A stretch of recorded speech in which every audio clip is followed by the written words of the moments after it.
Hello guys, இந்த வீடியோவில் என்ன பார்க்க போகிறோன்னா, நியூ கமர்ஸாக வந்து கனடாக்கு வரவங்க வந்து என்னென்ன தப்பு பண்ணுறாங்கன்றத பார்க்க போகிறோம். இப்போ நானும் நியூ கமராக வரப்போ மணி விஷயத்தில் வந்து நிறைய வந்து கொஞ்சம் தப்பு பண்ணியிருக்கேன்.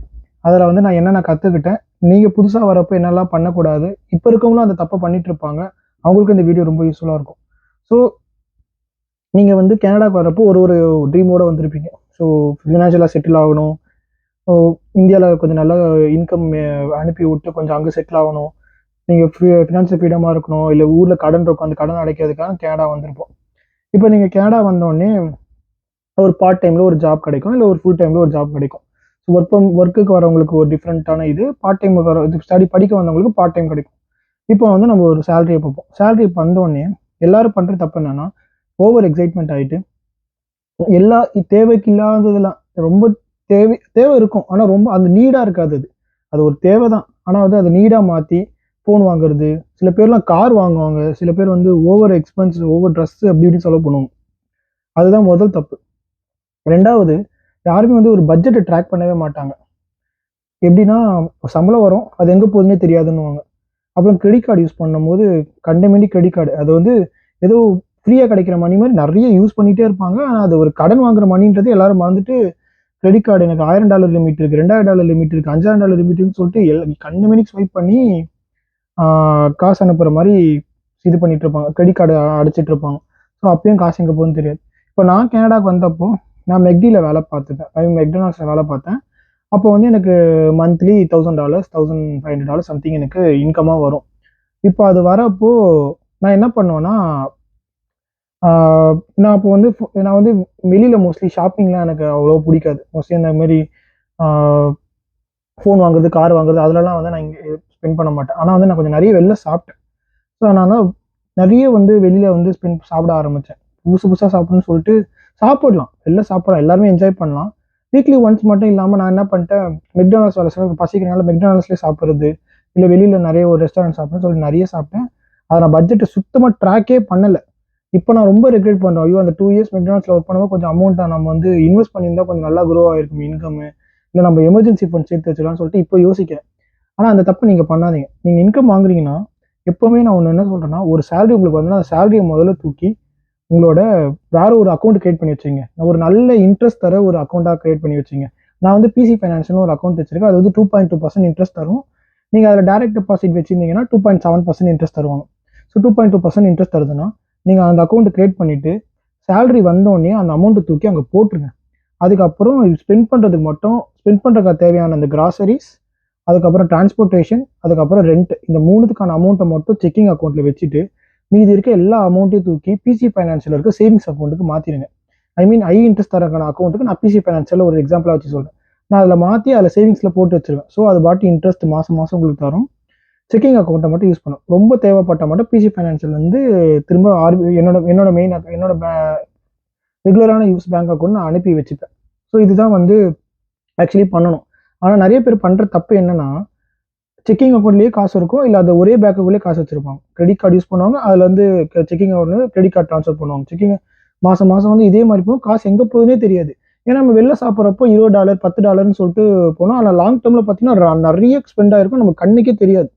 இதில் வந்து இன்னொரு செட் ஆஃப் பீப்புள் இருக்காங்க. அது வந்து இது வந்து இந்த வீடியோக்கு ரெலவெண்ட் தான், பட் இதை சொல்லணும். ஏன்னா இது நிறைய பேர் பண்ணுற தப்பு. நிறைய பேர் வந்து ஸ்மோக்கிங் ட்ரிங்கிங்கில் வந்து ஒரு புதுசாக ஃப்ரீடம் கிடைக்குதுன்னு சொல்லிட்டு பிடிக்குதோ பிடிக்கலையோ ஒரு குரூப் பண்ணுதுன்னு சொல்லிட்டு பண்ணுவாங்க.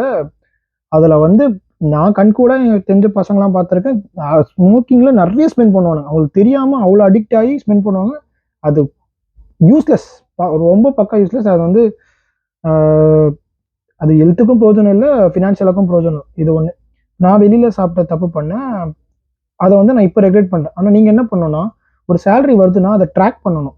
ஓகேவா, உங்களுக்கு வந்து 1500 வருது சேலரி, எக்ஸாம்பிள் சொல்கிறேன். ரெண்ட்டுக்கு இவ்வளோ போகுது. ஏன்னா இந்த 3 தான் வந்து ரொம்ப பேசிக் கனடாவில். ரெண்ட்டுக்கு, கிராசரிஸ்க்கு, அதுக்கப்புறம் வந்து டிரான்ஸ்போர்ட்டேஷனுக்கு, இந்த 3 தான் ரொம்ப இம்பார்ட்டன்ட். இதுக்கு இவ்வளோ போகுது, இங்கே ஒரு அமௌண்ட், இவ்வளோ அமௌண்ட். இது தேவையில்லாத சிலதுக்கு அப்பப்போ வெளில சாப்பிட்றது, அப்போ வெளில சுற்று, இது எல்லாரும் பண்ணுறாங்க. ஏன்னா நம்ம எல்லாரும் என்ஜாய் பண்ண தான் வந்திருக்கோம், ஓரளவுக்கு என்ஜாய்மெண்ட்டே இருக்கணும் லைஃப், இல்லைனா போர் அடிச்சிடும். ஸோ இதுவும் பண்ணணும், ஆனால் ஒரு பர்சன்டேஜ் வச்சுக்கணும், இவ்வளோ தான் நான் பண்ணணும் அப்படின்னு சொல்லிட்டு வச்சுக்கணும். ஸோ அதுதான் 50-30-20ன்னு ஒரு ரூல் சொல்லுவாங்க, ஏதோ ஒரு ரூல் சொல்லுவாங்க. 50% வந்து உங்களோட ரொம்ப இம்பார்ட்டண்டான விஷயத்த செலவு பண்ணணும், 30% உங்களுக்கு தேவையில்லாதது. இப்போ வந்து கொஞ்சம் நீடானது வந்து ஒரு ட்ரெஸ்ஸோ இல்லை வந்து ஒரு இம்பார்ட்டண்ட்டான இதுவோ நீ பண்ணுறீங்கன்னா அது 20% உங்களுக்கு தேவையில்லா ஒரு வந்து நீங்கள் ஹெல்த்துக்காகவே நீங்கள் ஸ்பெண்ட் பண்ணி ஒரு இது வச்சுக்கணும், மெடிக்கல் எமர்ஜென்சிக்காகவே வச்சுக்கணும். இன்னொன்று, எமர்ஜென்சி ஃபண்டுன்னு ஒன்று சேர்த்து வைக்கணும். எமர்ஜென்சி ஃபண்ட் அப்படின்னா என்னன்னா 3 to 6 months உங்களோட எக்ஸ்பென்ஸ் என்னவோ அந்த 3 to 6 monthsக்கான செலவு மொத்தமாக தூக்கி ஒரு அக்கௌண்ட்டில் தனியாக வச்சுக்கணும், சேவிங்ஸ் அக்கௌண்ட்டில் போட்டு வச்சுக்கணும். அது எடுக்கவே என்ன ஆனாலும் எடுக்கக்கூடாது. அது என்ன அப்படின்னா உங்களை ரெண்ட், டிரான்ஸ்போர்ட்டேஷன், கிராசரிஸ் இந்த மூணுத்தையும் ஆட் பண்ணிக்கோங்க. இதை ஆட் பண்ணிவிட்டு உங்களுக்கு மந்த்லி இவ்வளோ செலவாகுது, டிரான்ஸ்போர்ட்டேஷன் இவ்வளோ செலவாகுது, ரெண்ட்டுக்கு இவ்வளோ செலவாகுது, கிராசரி செலவு, இந்த மூணுத்தையுமே ஆட் பண்ணிக்கோங்க. ஒரு அமௌண்ட் வரும். சப்போஸ் $1000 வச்சுங்க. உங்களோட அந்த $1000 உங்களுக்கு சப்போஸ் உங்கள் மாதம் செலவாகுதுன்னா 3 மாதத்துக்கு இல்லைனா 6 மாதத்துக்கு ஓகேங்களா, அந்த அமௌண்ட்டை நீங்கள் சேர்த்து வச்சுங்க. அதுக்கு தேவையான அமௌண்ட் இப்போ எப்படின்னா உங்களுக்கு மாதம் $1000 செலவாகுது இந்த டிரான்ஸ்போர்ட்டேஷன், கிராசரிஸ், அதுக்கப்புறம் வந்து ரெண்ட், இந்த மூணுத்துக்குமே வந்து ஒரு $1000 செலவாகுதுன்னா உங்கள் அக்கௌண்ட்டில் $3000லேருந்து $6000 வந்து எமர்ஜென்சி ஃபண்டாக இருக்கணும். அதாவது 3 months to 6 months அந்த அமௌண்ட்டை வந்து சேவிங்ஸ் அக்கௌண்ட்டில் போட்டு வச்சிங்கன்னா அந்த அமௌண்ட்டை தொடவே கூடாது. இது பேர் தான் எமர்ஜென்சி ஃபண்ட். இது ஒரு எமர்ஜென்சிக்காக யூஸ் பண்ணுற மட்டும் தான் இந்த அமௌண்ட்டு, அதை யூஸே பண்ணக்கூடாது. இதை வந்து நீங்கள் தனியாக சேவிங்ஸ் அக்கௌண்ட்டில் போட்டிங்கன்னா அது பாட்டு இன்ட்ரெஸ்ட் ஜென்ரேட் ஆகும். ஹை இன்ட்ரெஸ்ட் அக்கௌண்ட்டில் வச்சிங்கன்னா ஏன்னா நீங்கள் வந்து அந்த அமௌண்ட்டை சேர்த்து வைக்க பிறகு சும்மா கிடக்கிறதுக்கு 0.8%, 1% இந்த ஆர்பிசி, டிடி மாதிரி பேங்க்கில் வந்து இருக்கிறதுக்கு நீங்கள் பிசி ஃபைனான்ஷியல் இல்லை அந்த மாதிரி ஒரு பேங்க் அக்கௌண்ட்டில் ஒரு நல்ல ஹை இன்ட்ரெஸ்ட் தர பிசி அக்கௌண்ட் வச்சுருந்தீங்க, பேங்க்கில் வச்சுருந்தீங்கன்னா இன்ட்ரெஸ்ட் பாட்டு ஜென்ரேட் ஆகும். பட் அந்த அமௌண்ட்டை வந்து எமர்ஜென்சி ஃபண்ட் எல்லாருமே வச்சுருக்கணும். இது ரொம்ப ரொம்ப ரொம்ப நெசசரி. இது நான் பண்ணலை, லேட்டராக தான் நான் அதை பண்ண ஆரம்பித்தேன். பட் அது நீங்கள் ஸ்டார்டிங்லேருந்தே பண்ணிங்கன்னா ரொம்ப சூப்பராக இருக்கும். அதுக்கப்புறம் இந்த டிஎஃப்எஸ்ஏ, எஃப்ஹெச்எஸ்ஏ, ஆர்ஆர்எஸ்பி இதை வந்து நிறைய பேர் தெரியாமையே இருக்கும். ஆனால் அதை கற்றுக்குங்க. டிஎஃப்எஸ்ஏனா டாக்ஸ் ஃப்ரீ சேவிங்ஸ் எனக்கு ஒரு வீடியோ போட்டிருக்கேன், எஃப்ஹெச்எஸ்ஏக்கு ஒரு வீடியோ போட்டிருக்கேன், ஆர்ஆர்எஸ்பிக்கு ஒரு வீடியோ போட்டிருக்கேன். இப்போ வந்து ஃபுல் டைம் வேலை பார்க்காம ஒரு ஐடியில் வேலை பார்க்காம இல்லை வந்து அதிக சம்பளம் இல்லாதவங்க ஆர்ஆர்எஸ்பி, எஃப்ஹெச்எஸ்ஏவும் பண்ண தேவையில்ல. ஆனால் அதில் பெருசாக உங்களுக்கு எதுவும் யூஸ்ஃபுல்லாக இருக்காது. ஆனால் டிஎஃப்எஸ்ஏ கண்டிப்பாக பண்ணணும். டிஎஃப்எஸ்ஏனா என்னன்னா ஒரு பேசிக்காக இப்போ சொல்லிடுறேன். $10 நீங்கள் இன்வெஸ்ட் பண்ணுறீங்க, போட்டு வைக்கிறீங்க, அது $15 மாறுது அப்படின்னா அந்த $15 நீங்கள் $15 வித்ரா பண்ணுறப்போ உங்களுக்கு டேக்ஸ் கிடையாது. இதுதான் வந்து உங்களுக்கு இதை வந்து நான் உங்களுக்கு சிம்பிளாக சொல்கிறேன். இப்போ $100 போடுறீங்க, $150 ஆகுது. அந்த $150 நீங்கள் வித்ரா பண்ணிட்டீங்கன்னா டேக்ஸ் கிடையாது. இதுக்கு ஒன்றும் குறிப்பிட்ட லிமிட் இருக்குது. இதெல்லாம் வந்து ரொம்ப ஈஸியும் கூட. இது வந்து டிஎஃப்எஸ்னா பெரிய விஷயம் அப்படின்லாம் கிடையாது. டாக்ஸ் ஃப்ரீ சேவிங்ஸ் அக்கௌண்ட் நீங்கள் வெல் சிம்பிளில் போயிட்டு சிம்பிளாகவே நீங்கள் ஒரு 5 நிமிஷத்தில் ஓப்பன் பண்ண வேண்டிய அக்கௌண்ட். ரொம்ப ஈஸி. இதுவும் ஓப்பன் பண்ணணும்.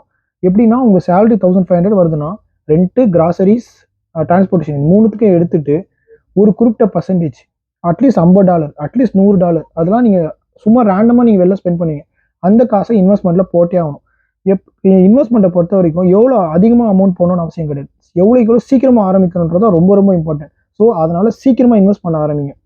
ஏன்னா டைமுக்கு தான் அந்த காம்பவுண்டிங் ரொம்ப வேலை செய்யும். நீங்கள் வந்து 35 வயசு 40 வயசில் போயிட்டு நீங்கள் $10,000 போட்டால் கூட அவ்வளோ பிரயோஜனம் கிடையாது. ஆனால் சின்ன வயசில் இருக்கும்போதே $100 போட்டால் கூட அது ரொம்ப ஒர்த்து. அந்த டைமுக்கு தான் அந்த மதிப்பு. ஸோ நீங்கள் வந்து உங்களுக்கு சேலரி எடுத்தோடனே ஃபஸ்ட் இன்கம்லேயே இன்வெஸ்ட்மெண்ட்டும் ஸ்டார்ட் பண்ணணும். நீங்கள் எமர்ஜென்சி ஃபண்டும் சேர்க்கணும். ஓகே, இது இல்லாமல் மற்றவன் இதை பண்ணுறான், மற்றவன் கார் வாங்குறான், மற்றவன் இந்த ட்ரெஸ் வாங்கிட்டான், ஒரு பார்ட்டிக்கு நம்ம இப்படி தான் போகணும் அப்படின்றதுக்காக ஸ்பெண்ட் பண்ணாதீங்க. அது ரொம்ப உங்களுக்குன்னு ஒரு லிமிட் இருக்கணும். உங்களோட லைஃப் ஸ்டைல் வேறு. மற்றவங்க கார் வாங்கிட்டா சில பேர் படிக்கும் போதே கார் வாங்குவாங்க. எனக்கு அப்படியே ஒரு மாதிரி இப்படி அந்த டைமில் அமௌண்ட்டே இருக்காது. பார்ட் டைம் தான் சம்பாதிப்பாங்க. ஆனால் வந்து படிக்கும் போதே கார் வாங்குவாங்க. கார் வாங்கினா பேசிக்காக ஒரு $1000 காருக்கே போயிடும். யூஸ்லெஸ்ஸான செலவாக இருக்கும். ஸோ அது கார் வந்து ஆக்சுவலி எனக்கு அசட்டாகவே தெரியாது. இப்போ வரைக்குமே எனக்கு கார் கிடையாது. நான் கார் வாங்கும்போது எனக்கு காரில் இன்ட்ரெஸ்ட் வந்ததும் கிடையாது. ஏன்னா அது கார் நீடே கிடையாது. ஸோ வந்து அது கார் வாங்குறது, இந்த ரொம்ப யூஸ்ஃபுல்லான திங்ஸுக்கு வந்து இந்த ஐஃபோன் வாங்குறது, உங்ககிட்ட நல்ல ஃபோன் இருந்தே போயிட்டு வேற ஃபோன் மாற்றுறது, இது எல்லாமே வந்து யூஸ்லெஸ்ஸான திங்ஸ். இது நிறைய பேர் பண்ணுவோம். ரொம்ப பேசிக்காக இருக்கிறத முதல்ல ஸ்பெண்ட் பண்ணிட்டு ஓரளவுக்கு அது உங்களுக்கு ஓரளவுக்கு தேவையானது மட்டும் வாங்க. ரொம்ப கடன் வாங்கி ஒரு விஷயத்த வாங்கணும் கிடையாது. ஒரு பேசிக்காக ஒரு செலிபிரிட்டி ஒருத்தர் உங்களுக்கு தெரியுமான்னு தெரியல. அவர் என்ன சொல்லியிருப்பாருன்னா உங்ககிட்ட 2 பொருள் 3 பொருள் வாங்குற அளவுக்கு காசு இருந்தாதான் அந்த ஒரு பொருளே வாங்கணும் அப்படின்னு இருப்பார். இது ரொம்ப ஒரு நல்ல விஷயம். இப்போ உங்களால ஒரு பொருள் வாங்க முடியுதுன்னா அந்த பொருள் வந்து நீங்க கடன் வாங்கியோ இல்லை கிரெடிட் கார்டு யூஸ் பண்ணி வாங்கிட்டு அதை அடைக்கக்கூடாது. அதுக்கு 2 பொருள் வாங்குற அளவுக்கு உங்க காசு இருந்தால் தான் நீ அந்த ஒரு பொருளை வாங்கணும். இப்போ நீங்க ஐஃபோன் வாங்க போறீங்கன்னா 2 பொருள் ஃபோன் வாங்குற அளவுக்கு உங்ககிட்ட காசு இருந்தால் தான் அந்த ஒரு ஐஃபோனை வாங்கணும். இது வந்து ரொம்ப முக்கியம். இந்த இஎம்ஐ தராங்க, கிரெடிட் கார்டு அப்புறம் பே பண்ணிக்கலாம்னு சொல்லிட்டு இது நிறைய பேர் பண்ணாங்க. இது தப்பு, பண்ணவே கூடாது, பெரிய மிஸ்டேக். ஸோ இப்போ ஓவரால் இந்த வீடியோவில் என்ன சொல்ல வரேன்னா, ஃபர்ஸ்ட் சேலரி வாங்குறீங்கன்னா நீங்கள் எமர்ஜென்சி ஃபண்ட் முதல்ல சேர்க்கணும். 3 to 6 months சேர்க்கணும். பட்ஜெட்டை கரெக்டாக ட்ராக் பண்ணணும். இந்த மாதம் நான் சாப்பிட்றதுக்குள்ள ஸ்பெண்ட் பண்ணியிருக்கேன், இந்த மாதம் நான் வந்து ரெண்ட்டுக்கு எவ்வளோ ஸ்பெண்ட் பண்ணியிருக்கேன், இந்த மாதம் கிராசரிஸ்க்கு நான் எவ்வளோ ஸ்பெண்ட் பண்ணியிருக்கேன், இந்த மாதம் டிரான்ஸ்போர்ட்டேஷன் நான் எவ்வளோ ஸ்பெண்ட் பண்ணியிருக்கேன். ஸோ எந்த விஷயத்தெல்லாம் நம்மளால் குறைக்க முடியும், ரெண்ட்டு நம்மளால் டிஃபால்ட்டாக குறைக்க முடியாது, ஓகே. முடிஞ்சால் வேறு இதே கொஞ்சம் கம்மியான ரெண்ட்டுக்கு மாறலாம், ஓகே. இல்லை ரெண்ட் இதே ரெண்ட் இருக்கலாம். கிராசரிஸ், ஓகே, நம்ம வந்து ஸ்நாக்ஸ் கொஞ்சம் நிறைய வாங்குறோம், இது கொஞ்சம் கம்மி பண்ணுறோம், இது நம்ம ஹெல்த்துக்கும் நல்லது, ஃபினான்ஷியலாக நல்லது, கிராசரிஸ் கொஞ்சம் கம்மி பண்ணலாம். டிரான்ஸ்போர்ட்டேஷன், ஓகே, நம்ம வந்து கேப் நிறைய யூஸ் பண்ணுறோம், சில டைம் நம்ம பப்ளிக் டிரான்ஸ்போர்ட் யூஸ் பண்ணிக்கலாம், சொல்லிட்டு இதுவும் பண்ணலாம். இது வந்து இந்த மாதிரி ட்ராக் பண்ணிங்கன்னா, ஓகே, இந்த வாரம் வந்து இந்த மாதம் வந்து 6 வாட்டி வெளில சாப்பிட்ருக்கோம், ஓகே, இந்த அடுத்த மாதத்துலேருந்து 4 வாட்டி நீங்கள் ட்ராக் பண்ண ஆரம்பிச்சிங்கன்னா நீங்கள் ஆட்டோமேட்டிக் கம்மி பண்ணிங்க. அது உங்கள் ஹெல்த்துக்கும் பெனிஃபிட்டாக இருக்கும், ஃபினான்ஷியலாகவும் பெனிஃபிட்டாக இருக்கும், நீங்கள் நிறைய சேர்த்துக்க முடியும். நான் எழுதி தரேன். காஃபியில் எத்தனை பேர் தெரியுமா தௌசண்ட்ஸ் ஆஃப் டாலர்ஸ் இது பண்ணுறாங்க? டிம் ஹார்ட்டன்ஸ் காஃபியில் $4 $3 அப்படி தான் இருக்கும். அதில் சர்வே கோட்னு கொடுத்தா $1 கூட சில காஃபிலாம் கிடைக்கும். ஆனால் அதெல்லாம் யூஸ் பண்ண மாட்டாங்க நம்ம பசங்க. ஃபுல் பேமெண்ட் $3 $4 கொடுத்து $4 தானே $3 தானேன்னு சொல்லிட்டு வாங்கிடுவாங்க. ஆனால் அது லாங் டேர்மில் நீங்கள் காஃபிக்கு மட்டுமே நீங்கள் எடுத்து 2 இயர்ஸ் 3 இயர்ஸில் பார்த்தீங்கன்னா தௌசண்ட்ஸ் ஆஃப் டாலர்ஸ் காஃபிக்கே போயிருக்கும். இது வந்து ரொம்ப தப்பான விஷயம். காஃபி குடிக்கலாம், தப்பு கிடையாது. வீட்டில் நீங்கள் காஃபி வாங்கி போட்டிங்கன்னா ரொம்ப மிச்சமாகும். நம்ம வெளியில் தான் போய் குடிக்கிறோம்னு சொல்லிட்டு இந்த டிம் ஹார்ட்டன்ஸ்னு ஒரு கடையில் போயிட்டு காஃபியை டேப் பண்ணுவோம் பாருங்க, அவ்வளோ மிஸ் ஆகும். ஸோ இதெல்லாம் வந்து ரொம்ப இது. ஸோ நீங்கள் பட்ஜெட் மாதம் ட்ராக் பண்ண ஆரம்பிச்சாலும் நீங்கள் எவ்வளோ வந்து இதுவாக காசை ஸ்பெண்ட் பண்ணுறீங்கன்னு சொல்லிட்டு தெரியும். யாரும் இங்கே சிக்கனமாக இருக்க சொல்ல, இல்லை கஞ்சமாக இருக்க சொல்லலை. இருக்கலாம், செலவு பண்ணலாம், எல்லாமே பண்ணலாம். ஆனால் ஒரு லிமிட் இருக்கும். ஒரு ட்ராக் பண்ணாதான் எவ்வளோ இருக்குன்னு தெரியும். நான் என்ன ஃபாலோ பண்ணுவேன்னா, கிரெடிட் கார்டை மோஸ்ட்லி யூஸ் பண்ணது கம்மி பண்ணிட்டு, ரொம்ப இந்த ஃபோன் பில் பே பண்ணுறதுக்கு, அதுக்கப்புறம் ஏதாவது சப்ஸ்கிரிப்ஷன் பே வந்து கிரெடிட் கார்டு யூஸ் பண்ணிட்டு, நான் வந்து இதுக்கு கேஷை வந்து வித்ரா பண்ணுறோம் செக்கிங் அக்கௌண்ட்லேருந்து. சம்பளம் வந்தோடனே $200 வித்ரா பண்ணி மாதத்துக்கு அந்த $200 தான் வெளில சாப்பிட யூஸ் பண்ணுவேன். அப்போ தான் கண் கூட காசு போகிறது தெரியும், நீங்கள் காசை கண்ட்ரோல் பண்ணுவீங்க. கார்டை டேப் பண்ண ஆரம்பிச்சிங்கன்னா $10 $15 போகிறதே தெரியல. ஆனால் ஓவராக கிரெடிட் கார்டு பில் பண்ண ரொம்ப யூஸாக இருக்கும். கிரேவிங்ஸ் ரொம்ப வரதான் செய்யும். அது ஹெல்த்துக்கும் நல்லது இல்லை தான். பட் அதுக்கேற்ற மாதிரி ட்ராக் பண்ணணும். வீக்லி 1 டைம் தான் சாப்பிடணும் அப்படின்னு ஒரு ரெக்கார்டு வச்சுக்கோங்க. வீக்லி 2 டைம்ஸ் கம்மி பண்ணிக்கலாம். நிறைய பேர் டெய்லி வெளில சாப்பிடுவாங்க, டெய்லி காஃபி வெளில கொடுங்க. இதெல்லாம் ரொம்ப ஃபினான்ஷியலாக பண்ணுற புதுசாக வரவங்க பெரிய தப்பு. அதே மாதிரி மெயினாக டிஎஃப்எஸ்ஐ நிறைய பேர் யூஸ் பண்ண ஆரம்பிங்க. நான் பண்ண மிகப்பெரிய தப்பு, கனடாவில் வந்து அதை நான் ஆரம்பிக்கல. நான் மெக்டானல்ட்ஸ் ஒர்க் பண்ணும்போது $100 இன்வெஸ்ட் பண்ணியிருந்தா கூட என் போர்ட்ஃபோலியோ இப்போ நல்லா இருந்திருக்குமே நான் இப்போ யோசிக்கிறேன். இப்போ வந்து கொஞ்சம் இன்வெஸ்ட் பண்ண முடிஞ்சாலுமே எனக்கு அந்த டைம் 2 இயர்ஸ் மிஸ் பண்ணிட்டேன்னு எனக்கு ஃபீல் ஆகுது. அப்பயே நான் ஒரு $100 போட ஆரம்பிச்சா கூட 2 இயர்ஸ் 3 இயர்ஸ்ல ஒரு நல்ல ஒரு அமௌண்ட்டை வந்து நெட்வொர்க்கில் நான் வச்சிருப்பேன்னு சொல்லிட்டு எனக்கு ஃபீல் ஆகுது. ஆனால் நான் பண்ண தப்பை நீங்கள் பண்ணாதீங்க. வெல்த் சிம்பிளில் போயிட்டு டாக்ஸ் ஃப்ரீ சேவிங்ஸ் ஒன்று கிரியேட் பண்ணி மினிமம் $50 கூட மாதம் இன்வெஸ்ட் பண்ணிங்கன்னா உங்களுக்கு ஒரு நல்ல போர்ட்ஃபோலியோ கிரியேட் ஆகும். எந்த ஸ்டாக்ஸில் கிரியேட் பண்ண முடியல அப்படின்னா ஒரு இடிஎஃப்ல போடுங்க. நான் வந்து XEQTன்னு சொல்லிட்டு ஒரு இடிஎஃப்ல போடுறேன். அது ஒரு லாங் டேர்ம் இடிஎஃப். ஸோ நீங்கள் அந்த மாதிரி இடிஎஃப்லாம் கூட போடலாம். ஆனால் உங்களுக்கு நான் ஃபினான்ஷியல் அட்வைஸ் கிடையாது, நான் எந்த ஸ்டாக்ஸில் போடணும்னு சொல்ல மாட்டேன், அது நீங்கள் ரிசர்ச் பண்ணலாம். ஆனால் இன்வெஸ்ட் பண்ணுங்க, ரொம்ப ரொம்ப முக்கியம்.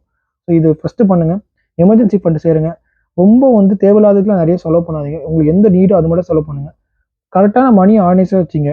அதே மாதிரி பார்த்து இது பண்ணுங்க. வெளியில் அதிகமாக சாப்பிடாதீங்க. என்னோட பர்சனல் அட்வைஸில் வந்து சொல்கிறேன், என் ஃப்ரெண்ட்ஸ் எல்லாம் பார்த்தனால சொல்கிறேன், இந்த கெட்ட பழத்துக்கு போயிடாதீங்க. சிகரெட், ட்ரிங்க்ஸ் அந்த மாதிரி பழக்கத்துக்கு போகாதீங்க. அந்த ஃபினான்ஷியலாகவும் கெடுதி, ஹெல்த்துக்கும் கெடுதி. வெளியில் சாப்பிட்றதும் அதே தான், ரொம்ப ஜங்கு சாப்பிட்றதும் அதே தான். ஸோ எல்லாம் இதே கணக்கு தான். ஸோ நீங்கள் வந்து இந்த தப்பெல்லாம் பண்ணாமல் இருந்தீங்கன்னா ஃபினான்ஷியலாக நீங்கள் கொஞ்சம் நல்லா ஸ்டேபிளாக இருப்பீங்க. நான் 2 இயர்ஸ் இந்த தப்பெல்லாம் பண்ணேன். இப்போ நான் வந்து கொஞ்சம் கரெக்டாக இருக்க ட்ரை பண்ணிகிட்ருக்கேன். அதை மீறி ஏதாவது நான் வெளில சாப்பிட்ற தப்பு பண்ணுறேன். இதுவும் நானும் யாருமே இங்கே பர்ஃபெக்ட் கிடையாது. இப்போ நானும் கற்றுக்கிட்டு தான் இருக்கேன். ஸோ அதே மாதிரி நீங்களும் வந்து பண்ண ஆரம்பிச்சிங்கன்னா உங்களுக்கு ஸ்டார்டிங்லேருந்தே வந்து உங்களுக்கு ஃபினான்ஷியலாக உங்களுக்கு கரெக்டாக இருக்கும். நீங்கள் இந்த எமர்ஜென்சி ஃபண்டு, இந்த பட்ஜெட் ட்ராக் பண்ணி இதெல்லாம் பண்ணிங்கன்னா பர்ஃபெக்டாக இருக்கும். ஸோ இதுதான் இந்த வீடியோ. ஏதாவது டவுட் இருந்தால் மறக்காமல் கமெண்ட் செக்ஷனில் கேளுங்க. மறக்காமல் சேனலை சப்ஸ்கிரைப் பண்ணுங்கள். நான் இந்த வீடியோ எதுவுமே எதுவுமே பண்ணல. எனக்கு என்ன தோந்தாடி மைண்ட்லேருந்து பேசினேன், எதை வச்சுமே பேசலை. ஸோ எனக்கு எடிட்லாம் பண்ண தெரியாது ஆக்சுவலி, அதான் கான்செப்ட். ஸோ நான் அதனால் எனக்கு என்ன தோணுதோ அப்படியே கான்செப்ட் ஃபுல்லாக அப்படியே சொல்லித்தரேன். So please subscribe my channel. Thank you.